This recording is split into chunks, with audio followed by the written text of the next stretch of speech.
Hear what's going on in your community. Stay tuned to Community Comment on 95.3 WBEV, powered by Daily Dodge, presented by Professional Floor Covering.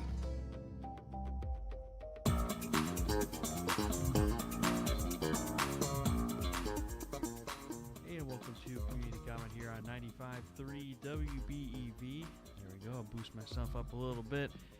And Community Comment is presented by Professional Floor Covering and Heavy Design Center at 713 Park Avenue in Beaver Dam. You can visit their awesome website, proflr.com. And with kids, pets, muddy shoes, and everyday spills, especially during the rain or shine you'll get in this summer season, your floors have to handle a lot. That's why Professional Floor Covering in Beaver Dam features CoreTech luxury flooring. It's 100% waterproof, scratch resistant, and built for real life. Plus, it gives you the beautiful look of hardwood or tile without all the maintenance. Stop in during the May Gold Tag sale and talk with Randy and his team at Professional Floor Covering, 713 Park Avenue in Beaver Dam, or visit proflr.com. And now, without further ado, we send it down to the Daily Dodge TV studios with Justin Wilski for today's Community Comment.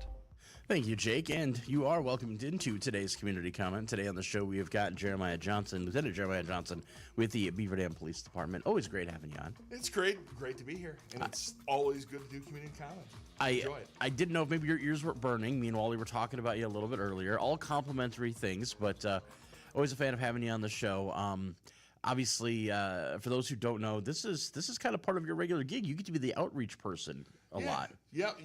So I'm one of the public information officers for the City of Beaver Dam Police Department. So, and I don't know how I got roped into it, but several years ago, other people always did Community Comment, and I think it was Lieutenant Smedema who started it out before me, and there were people before him that had done it. And it's kind of my job to come on here, talk, do our thing, and bring special guests with us when need be. And I was planning on taking an SRO with me next month to talk about back to school, kind of a two-phase approach here. So something we're going to talk about today. But yeah, it's kind of our job to do a little community outreach, answer questions, give the public an opportunity to pick up the phone, call us, ask questions. Anything you want, police related, absolutely, give us a call. Heck, if it isn't police related, we'll even talk about that, There you go. And then, some things that are going on in the community, some topics that we want to get out to the public and let them know about, and kind of do a little public service announcement every once in a while. That's what it's all about. There you go. Well, and we are always grateful to have you on the show. For those who have a question, maybe you want to ask while Jeremiah Johnson's on the show, yes, you can give us a call, 920-885-4446. More than happy to field those calls. Yes, your voice will be out there on the radio if we hear you, or unless you text in which case they'll convey the text on to us. You can remain anonymous with your question if you really have to. We won't call you out. But by all means, interactive show, so feel free to give us a call. Public outreach, that's part of what you do, and that's actually something that's going to be coming up as a big focus tomorrow evening, weather permitting. I've heard some rumblings, but I looked, and there's some chances. Yes, we've had enough severe weather. I say kick that down the road till next year, maybe 2 or 3 years from now, even. Sure. And hopefully we can have a wonderful night. But National Night Out coming up tomorrow. That's right. Talk a little bit about what that is. Sure, absolutely. So first off, National Night Out, Swan Park, Beaver Dam. 5 p.m. to 8 p.m. The whole park will have tons and tons of activities in there. But we'll get to that in a minute. But what is National Night Out? So this started, if I recall correctly, and don't blame me if I'm not 100% correct here, but my understanding is this started out in bigger cities with community-oriented policing back in the 90s. And this is a big event that they started to allow citizens and the police to interact and kind of a take back the streets kind of mentality of, hey, we are in this together. Citizens understanding what the police do and why they're there in the community to keep people safe, to enforce the law, to make sure that things, it's not just enforcing the law, but it's a safety aspect. And to understand that the citizens can be part of that. We want them to be part of that, and vice versa. We don't want to just be the police. We want to be part of the community as well too. So kind of blending those worlds together, and reason being for that is when you put those two things together, policing and making the community safer is a lot easier. It works hand in hand. You know what I mean? Because we want to serve a community that supports us, and we want to support that community back. And that's what it's about. It's about that partnership. It's about that community policing tenant that makes things work better. You know, working together, not against the community, not as a force, as a service is more what the ideals are of that. Right. And I mean, there is I guess, a perception that's out there sometimes, preconceived perception. Sure. And notion of what police officers are like, what policing is like. I know I myself, I'm a big TikTok scroller. I'm a big fan. It's a great way to kill, 15 minutes in the bathroom or whatever. And so, I'm scrolling through, and if I see a video pop up and I immediately see a police officer, I'm of two minds, because this is either going to look really bad and it's going to be something that's going to paint police officers in a bad light, or it's going to be one of those videos I absolutely love that's super wholesome, where it's, some guy doing a quick pickup game of basketball with some kids at the park or whatever, and you're like, yeah, that's what I want to see. Right. But of course, when it comes down to the actual job itself, I mean, there are times where it is grittier and dark, and there's some serious stuff you have to handle. Yes. And then there are times where it can be that fun pickup game at the park kind of stuff. Exactly. Yep. Yeah. It's it goes hand in hand. I've always said, and I'll say it again, when a police officer is knocking on your door, 90% of the time it's not good news. Sometimes it's, hey, we found your wallet. Hey, good news, you whatever. But sometimes it's, hey, your car got hit in an accident. Can I talk to you about this? Your neighbor says this, or whatever it might be. Right. It's a problem that needs to be addressed. And I think if you look at it from the standpoint of we have problems, we want to solve those problems. It's how we interact. It's how we ask those questions. It's how we get through that problem, how we solve that problem. Right. If we can do it in a professional, community-oriented way where, we can not penalize in all cases. And don't get me wrong, sometimes we need to hold people accountable. Right. Actually, many times we do, especially with the serious crimes and things like that. Other times it's about education. It's about making sure the problem doesn't happen again. Right. When I pull somebody over for a traffic stop and they're speeding, if it's excessive speed, 20 miles per hour over, they're probably getting a traffic ticket. Because that's important for them to understand the seriousness of, you're going so fast. If you get into an accident, you're going to get hurt. You're going to hurt other people. You cannot stop in time. That's what's important. But if you have people that are doing 5 over, okay, it's still legal. It's one of those things where you can interact with them. It's an opportunity for you to educate them, understand, like, hey, we got these speed limits for a reason. You understand the accidents, et cetera. And if you are walking away from that traffic contact with the impression that they're going to change their behavior and follow the speed limit, I've got that discretion to say, maybe not a traffic ticket this time, but next time it will be. Right. And that's the kind of positive outcome that we're looking for, is the voluntary compliance of the law, the voluntary compliance to keep the roads safe. As just one example. But I mean, that philosophy extends into a lot of other things as well too. When you got kids that are getting into arguments at school, when you got kids fighting in the park, it's disorderly conduct. They could be hurting other people, et cetera, et cetera. But are we doing everything we can as police officers to make sure that the parents are involved? Are we making sure that parents know what's going on? Can we educate the parents? Can we educate the kids? Can we address bullying issues? Can we get the school involved? Right. It's kind of a whole community approach to address issues, small issues, before they become big issues, and it benefits everybody too. Right. So that's the whole kind of concept of it, of proactive work, and that's what National Night Out is about, or part of. Right. And yeah, and this gives you that opportunity, because like you said, if you get that knock at the door, if you see those lights behind you or whatever, it's probably not for something as simple most of the time as, like, hey, you got a light that's flickering, or Sure. Hey, just so you're aware, you got kids in your backyard, playing on something that shouldn't be, or whatever. Right. It could be something serious, and this is an opportunity to interact in a way that's very level playing field. Yeah, absolutely. Come on out, have a conversation with us. We want to have conversations with you. I mean, it's not just the police department. It's just you know what? I'm going to open it up here. Yeah, bring it up. Let me pull up the flyer here. Just read off a couple of things. I mean, literally, I don't know if you guys can see this at home. That screen right there is full of all the organizations that will There's be a there lot at of lists National on Night there. Out. Yeah, Yes, absolutely. So I'm going to hit the highlights that kind of get you out here. So we got Touch a Truck for a Kid, and we've got about 7 different organizations: the fire department, public works. We are out there, the sheriff's office out there, Precision Towing, Charlie Hammer Farms, Slumberland Furniture. They're coming out there and they're going to have Touch a Truck. So the kids can come in, interact with the equipment, hop behind the steering wheel, no driving. Sorry. But checking things out All there. right, no driving. Right, yeah, I know, right? But, you know, turn on the lights, see what it's like to sit inside a police car or a tow truck or a fire truck. Very cool stuff.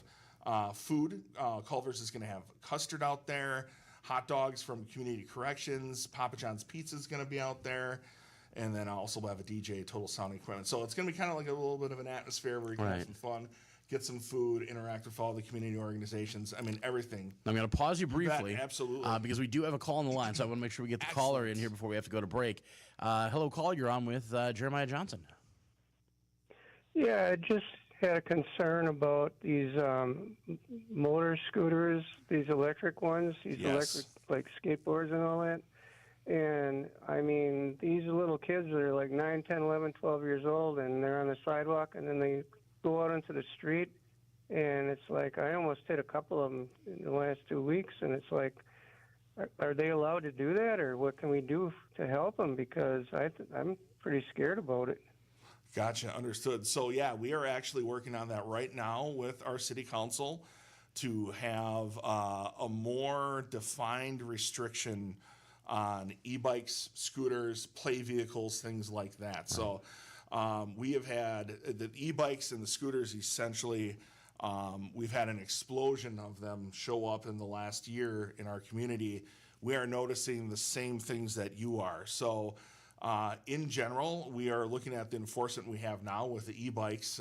If they are out of class, for instance, if they don't have pedals that link in with the drive system, I believe it's 750 watts or more are illegal on our roads, and a top speed of 28 miles per hour. I just want to, off the top of my head, I always want to double check that before enforcement, et cetera. But yeah, it's we are looking to address that to further define and then also educate the community and have parents talk with their kids about how to safely operate those. So in general, they can't be doing things like jutting out in the traffic, okay?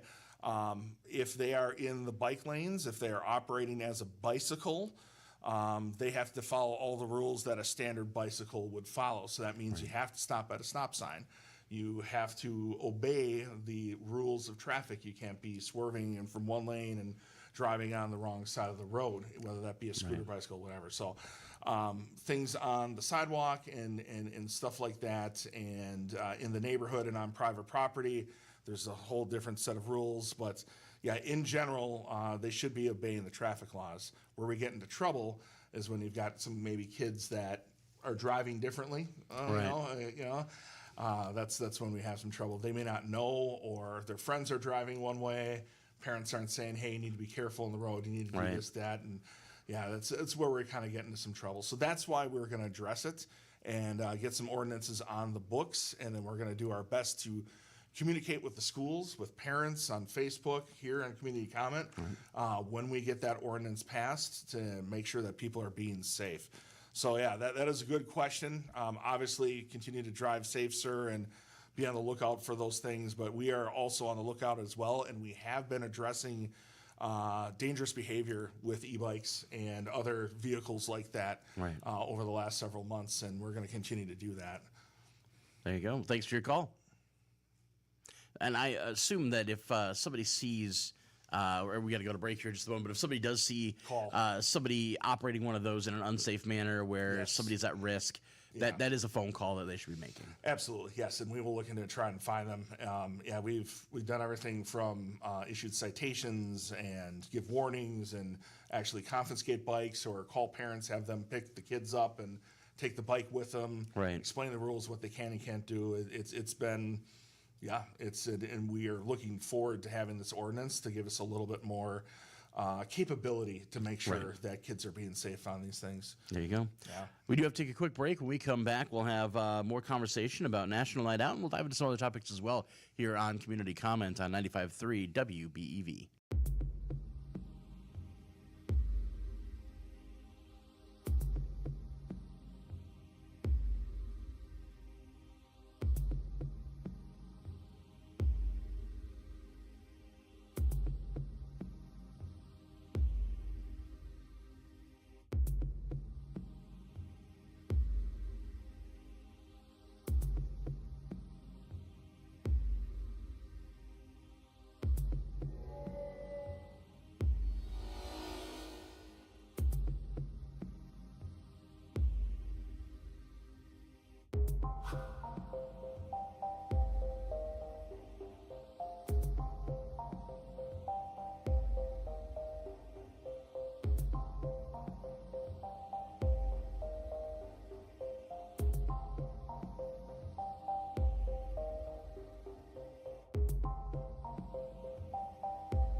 WBEV, powered by Daily Dodge.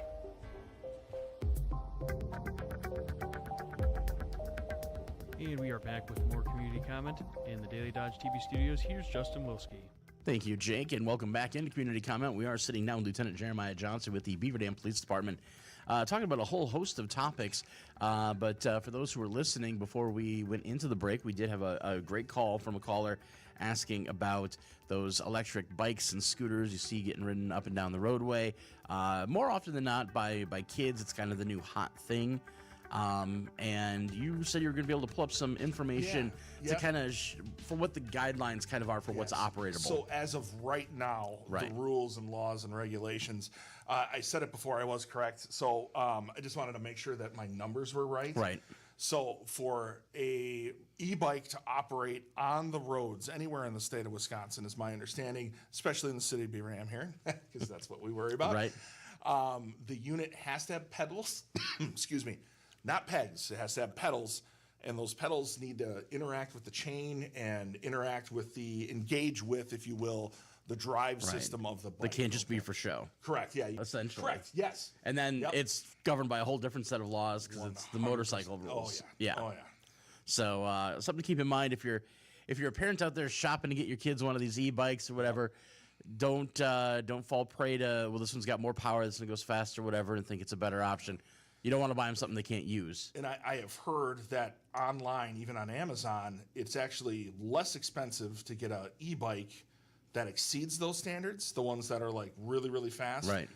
They're cheaper than ones that fit the standard because people are buying the ones that are in the standard so they can drive them on the streets. Right. If you can spend less money and have one that goes crazy fast, but you won't be able to drive it on the road, and that's why they're cheaper, is because Right. they're you can't use them like you would one that meets the standards. So There you go. be on the lookout for that. Just because it's less expensive doesn't mean it's going to be slower or able to be operated on the roads. And as always, ignorance of the law is not an excuse. So, That's right. Yeah, when it comes to that, yes. Definitely make yourself aware. Yep. And I'll throw the pitch out there as well, and I'm sure everybody at the Beaver Dam Police Department will agree. If you're going to be looking at getting your kids any of those electric bikes or scooters, safety gear should also go with it. Yeah, 100%. Please, for the love of God, whether it's the law or not, please wear a helmet, especially on your bicycles and your e-bikes. And as the speed goes up with those e-bikes, and I don't think I'd ever be able to get 25 miles per hour like on my pedal bike unless I was going downhill. Yeah, you know what I mean? Like with the wind at my back. Yeah, right, exactly. But if you're going 25 on an e-bike, I mean, think about it. You wear your seatbelt in a car when you're doing 25. People have gotten into accidents and they go to the hospital for injuries. And I'm sure there's even been fatalities out there at 25 miles per hour. Not likely, but it has happened. But you've got a car and you've got all these crumple zones and airbags and seatbelts and everything like that. On a bike, you don't have that. You're going 25 miles per hour on a little piece of metal, and your body's going to keep going in that same direction according to the laws of physics. When you suddenly stop, it's going to be bad. So please wear a helmet. Yeah. Please. And Definitely parents, take talk care of to your yourself. kids. Yep. Absolutely. And if you have questions about any of that, feel free to bring them up. Come on out to National Night Out. And that's a great time to ask some of those questions if you're out there. Yes. You're talking, I know bring in you guys. your e-bike, if you want to walk it over, we'll There you check it go. out for you. And yeah. Why not? Yes. Absolutely. And of course, while you're there, generally you guys have cool equipment and stuff out for people to look at, yeah. Yep. all that other stuff. So you could be talking about your cool e-bike while you're talking about their cool equipment, and start up a good conversation and get your questions answered then as well, if need be. We are going to take another break. When we come back, we're going to talk about a topic that all those school-age kids are not going to want to hear us talking kids are about, cringing. but parents probably do. And we'll be back with that on more on Community Comment here on 95.3 WBEV.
community comment on 95.3 WBEV, powered by Daily Dodge, presented by Professional Floor Covering.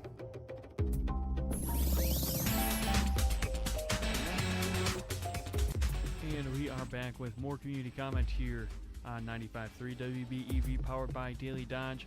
We can jump right back into the action here with Justin Wilski in the Daily Dodge TV studios. Thank you, Jake. And we are here in the Daily Dodge Television studios talking with Lieutenant Jeremiah Johnson with the Beaver Dam Police Department. And, well, Lieutenant Johnson, we're gonna bring up a topic here that's going to make a lot of kids across the area, if they're listening right now, cringe. Oh, yeah. But we're now officially in the month of August. That's true. That's true. We are now officially in the month of August, and that means that the start of the 2026-2027 school year is right around the corner. That's correct. It's a big time. It's a big time. Excuse me. Yeah. And, of course, that means a lot of things when it comes to school. When I think about school and I think about police, generally my first thought is things like the SROs. Yeah. Which we can definitely talk about a little bit here. But we also, there's other aspects of the police department that are related to kids and school. Sure, yeah. And I mean, being on patrol, the thing that always comes to my mind are crossing guards, school buses, school zones, speed limits, and stuff like that, which is what I'm planning on talking about. And I think next month I'm going to invite the SROs to come and join us. Nice. I think, is it September 1st? I can't remember it's the first week of September. It's one of those, yeah. Which coincides with our next show as well, too. Right. So we're going to have the SROs come on. They're going to talk about what they do, and I mean, I can just hit on it briefly, but I mean, it's good to have the SROs there. You know, if we take a look at that community policing again, that's an ultimate community policing goal. I mean, having officers there, not only just to keep the building safe. You know, we talk about that aspect of, we got a lot of bad things going on out there. You talk about active threats and things. That's what's great having an SRO there, but it also serves another purpose, as far as education is standard, like talking about the laws, talking about how to act in public, talking about growing up into young adults and a police officer being part of that and kind of, being part of that educational system. That's huge. So I think that goes a long way in the community. But anyways, talking about the patrol stuff, though, that's very, very important. We've had an entire summer where people have been driving and the schools aren't in session, so we forget about those school zone speed limits. We forget about crossing guards and stuff. Oh, yeah. You haven't seen them because there's no school in session. So I just wanted to take a moment and remind everybody about that kind of stuff. So we have reduced speed limits when children are present around our schools. These are posted before you enter the school zone. It'll have a yellow sign on top that says school zone. It'll say reduced speed limit. It'll give you the speed limit, usually 50 miles per hour, but there are a couple higher depending on what the other speed limits are. And the whole idea behind that is if someone like a child or a student were to jump out in front of you, you have that capability to stop your vehicle quicker than you would if you're at your normal speed. So let's say, for instance, speed limit's 25 miles per hour. The speed zone is going to take you down to 15. I don't know if you've ever driven your car at 15. It feels like you're going backwards. It really does, yeah. And there's a reason for that, is because when you slam on the brake, you're going to be able to stop a lot quicker, and that's the whole idea. And I understand, and I can say this from my own experience. It does feel like an inconvenience to have to slow down. Yes. You're like, but really, the kids, are they really going to jump out in the street? Whatever. All it takes is that one time. Yes. You do not want to be the one who was driving when something like that happens, when a tragedy like that strikes. Correct. So just follow the speed limit. Exactly. And it's only for a block, really. Right. I mean, or maybe a block and a half, but it is out there. It is 50 miles per hour. We will have patrol officers out there looking for people violating that speed limit. You can get a ticket, and I believe you're, having to explain to the judge why, you were speeding in a school zone is. Chances are they're not going to have much leeway for you. You're correct, exactly. Yeah. So it's very important that you follow that speed limit. Like I said, safety first. That's why it is there. The other nice thing about it too is it kind of, if you're driving the 15, and you know that the school zone is there, you're also aware of other things around you. You know what I mean? You're kind of, if you're going 15 and you know, oh, school zone, hopefully you're looking for the kids. Hopefully you're looking for the crossing guards as well too. So it's kind of a awareness thing as well. Right. So there's a reason we put those flashing lights on there with the yellow signs and trying to get your attention to say, hey, when the kids are coming and going, slow down. Want to hit on too what it means with children present. I was going to ask about that because, Yeah. middle of the day, all the kids are inside. There's nobody outside. Are they still present? I mean, does that count? No, it doesn't. It doesn't. So, Okay. So in general, if you have kids coming and going, getting dropped off in the morning and in the afternoon, those are the two key times. But you could theoretically have a class Right. that is walking down the sidewalk, going on a field trip or a little hike Right. or something like that. Gym class, for instance. If they're by the sidewalks, children are present. Okay? Gotcha. Another example is Washington Elementary by Highway 33, North Center Right. Street, if you will. There's a fence. If the kids are playing on the playground and the fence is up, that doesn't necessarily count. If they are on the other side of the fence near the road, it does count. Gotcha. Okay, just to kind of clarify. Another one is Jefferson Elementary. They don't have a fence on the south end of their property there, Right. where Stone Street is. If they're out there bopping around by the trees and near the sidewalk, that's children are present. You should Right. slow her down, regardless of if it's drop off or pick up. If there's stuff that they're doing during the day, slow down, do that 15 miles per hour. Say I'm usually one of those guys because way back in the day when I was living in Texas, I did get a speeding ticket in a school zone because I didn't see the sign. Oh, sure. Fully on me, though. We try our best Right. to make it as, yep. Fully on me. I took full admittance for it, but We're all human, man. yeah. Don't worry. it was one of those things where then after the fact now, if I see kids at all, they could be on the playground, there could be a fence. Nobody's gonna yell. I mean, maybe they'll honk at you a little bit, but better safe than sorry. That's at least how I handle it. I did want to question when it comes to the school zones, or not question, but point out. You're mentioning that it does give you more time to see other things, Sure. and I right down Wayland Street here, going past Lincoln. A lot of people park on the sides of the road there to pick up their kids or drop their kids off. Oh, yeah. And if anybody out there has kids, kids are notoriously horrible about looking before they open car doors. Yes. That I can too. at Yeah, least that's a on great point. 2 separate occasions had to stop abruptly because the car door opened right in front of me. Mm-hmm. Had I been doing 25, that car door would have been bending the other way. Yep. So definitely be perceptive when you're out there. Yeah, 100%. And that's kind of the whole idea is slow things down. It's a congested area. You got kids coming in and out of vehicles. Hopefully they're doing it on the side where the sidewalk is versus the side where the road is, but that doesn't always happen, and talk to your kids. Have them be smart, say, look before you open the door, check them, make sure that they are clear, train Right. them on that, tell them. Sometimes we feel like a broken record, but exactly. at least they'll get it. They'll get the information. The other thing you should be looking out for, and you kind of touched on this briefly, is the crossing guards, because crossing guards are really not an extension of the school district as much as they are an extension of the police department out there. Correct. Yes. Yeah. They are actually city employees that are part of the police department. We run and manage that. Sergeant Foyt is in charge of it. So I believe he's actually starting up the training for our 2026-2027 school year here for our crossing guards.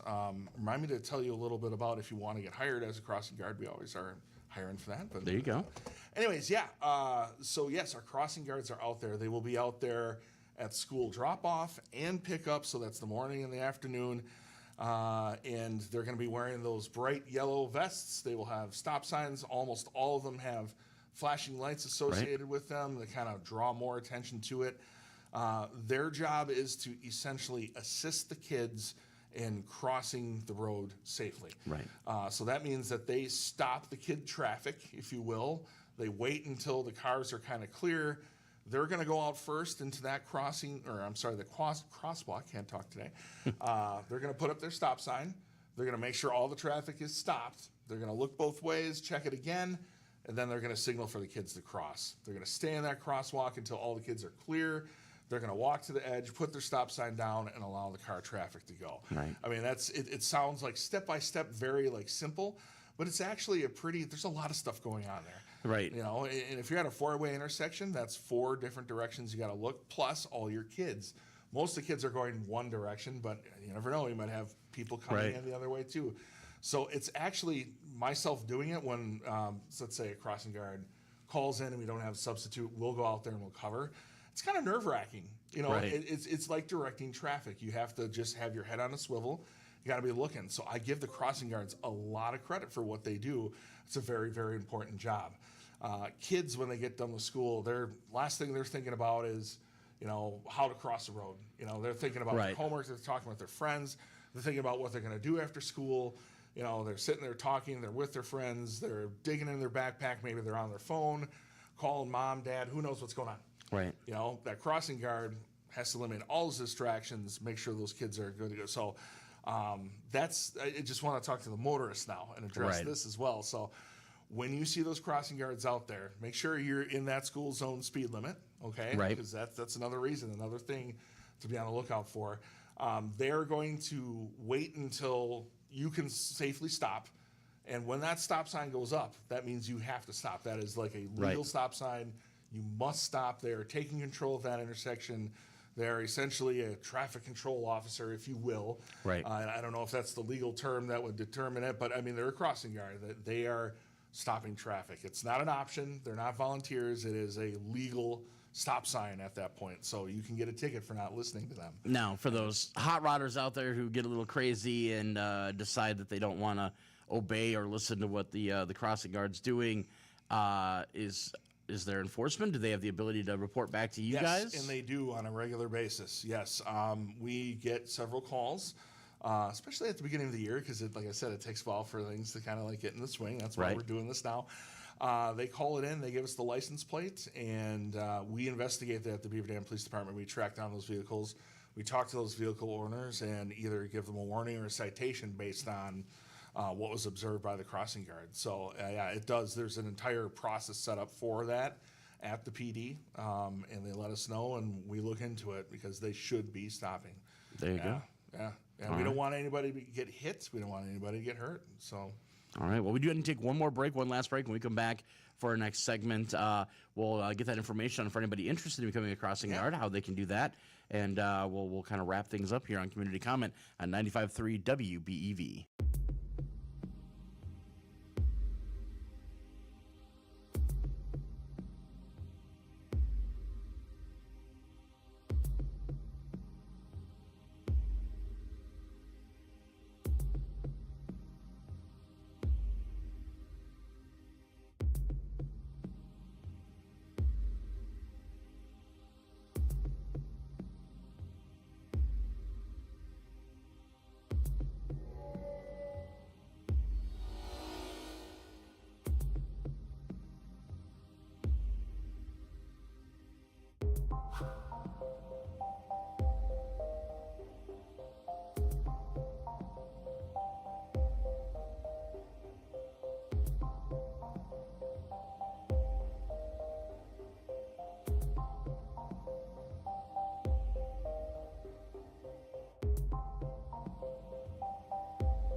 through today's community comment on 95.3 WBEV, powered by Daily Dodge. And back with the last segment for today's community comment in the Daily Dodge TV studios. Here's Justin Wilski. Thank you, Jake, and welcome back into Community Comment. Again, sitting down with Lieutenant Jeremiah Johnson with Beaver Dam Police Department.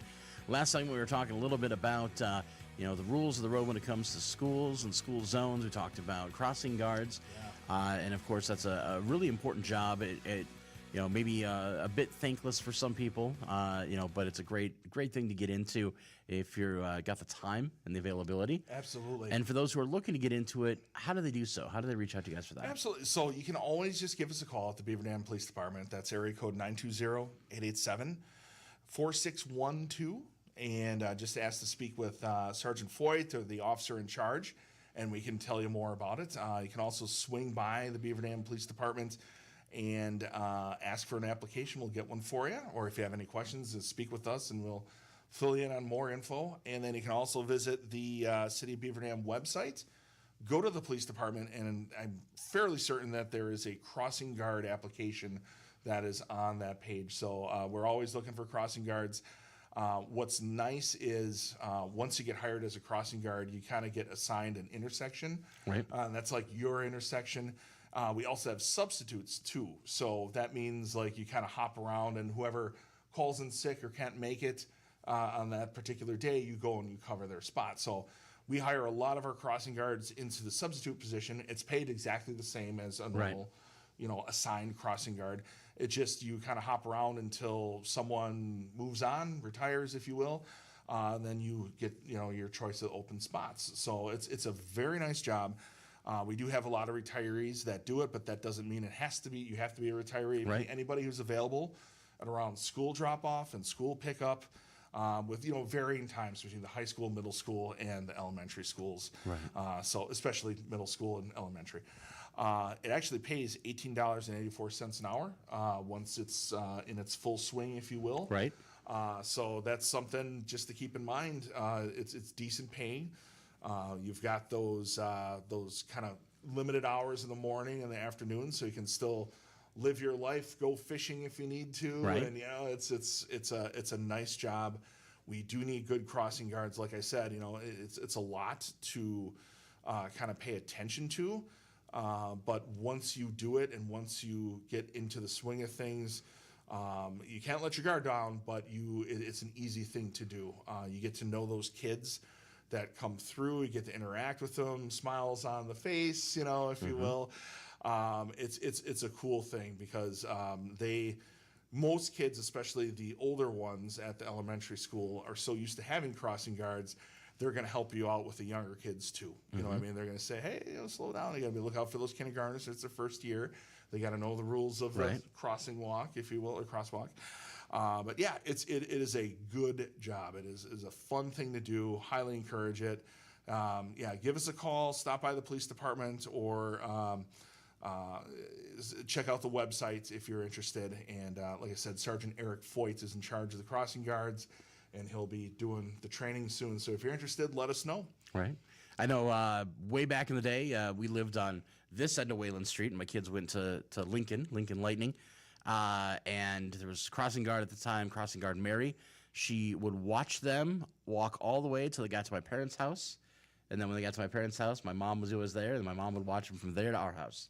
Oh, that's cool. So and she just did it naturally. We didn't even know she was doing it until one day we swung by and we're there to kind of walk home with them. Yeah. And she said, yeah, I watch your kids walk all the way down there until they meet up with an older woman down there. And I was like, that's my mom. I'll be sure to tell her you said older woman. And, but that was just, that's how much they care. Yeah. Absolutely. It's cool stuff. We love that. For those who are concerned, because there's always those people out there that get concerned about, what kind of people are hanging around my kids at any given time. Obviously, background checks and things like that are all done. The police department looks into the background and history. Yes, it would make sense if it's going to be affiliated with the police department, especially. Absolutely, yes. So worth checking out. Again, that number 920-887-4612 if you want to give a call. That's the non-emergency number there, That's right? the non-emergency dispatch number, and like I said, ask to speak with Sergeant Foyt or the officer in charge, and we can get a application over to you. Yep. There you go. Worth calling in and checking in on. We are reaching near the end of the show here, and it's always unfortunate when our time has to end. Always have a great time talking with you. And I enjoyed it as well, too. Is there anything else you want to touch on? Any final push you want to say before Just a reminder for National Night Out. That's tomorrow night, Swan Park. It's 5 to 8 p.m. Everybody's going to be there. All the community services that we offer here at the city, plus private organizations. Like I said, I've got this flyer here, and I'm looking at, 30, maybe 40 different churches, food pantries, public health, United Way, playground movements, PAVE, St. Vinny's, 4-H, YMCA, Newman Pools, Fire Department, Sheriff's Office, Police Department, Big Brothers, Big Sisters, Generac. I'm sorry, there's so many. I don't have time. But come out, see us. They all have tables. They all got stuff that they give away, games you can play, interact, have fun. We've got pizza. We've got custard. I'm sure we've got water. What am I missing here for food? Hot dogs. Right. Come see us. We got music. It'll be fun. Hopefully the weather cooperates. Fingers crossed, knock on wood here. Yep, exactly. We will be good weather, and I look forward to getting out there. I know I'm covering our table from, I think, I'm helping with setup at 4:30, and I think I'm covering it until like 5:30 or 6. Sure. And then I'll be free to walk around, which I always love doing, even as an adult. You guys are going to be there. Yeah. Sorry. No, I hey. forgot the man. We have no problem pimping ourselves out. That's perfectly fine. You should, yeah. But yeah, we'll be there as well, and we highly welcome people to get out there and walk around, not just interact with people like law enforcement, fire department, which you may not normally get to interact with, but with a lot of these groups that you may not even know are in the area. So a lot of great resources out there to talk with. But yeah, we welcome everybody to come out there as well. Lieutenant Jeremiah Johnson, always a pleasure talking with you. Look forward to having you on again next month, and look forward to sitting down with those SROs and find out a little bit more about what they do. Excellent. And yeah, looking forward to it next month as well. Awesome. Yeah, thanks to our caller. Hopefully we answered your question, and keep calling, guys. Yeah, We love it. absolutely. We like the phone calls. So. Absolutely. And if you didn't want to call us again, you can call that non-emergency line. I'm sure they'll answer your questions there too. Again, 920-887-4612. Jeremiah Johnson, have a great day. Thanks for coming on. Thank you very much. And that'll do it for today's Community Comment.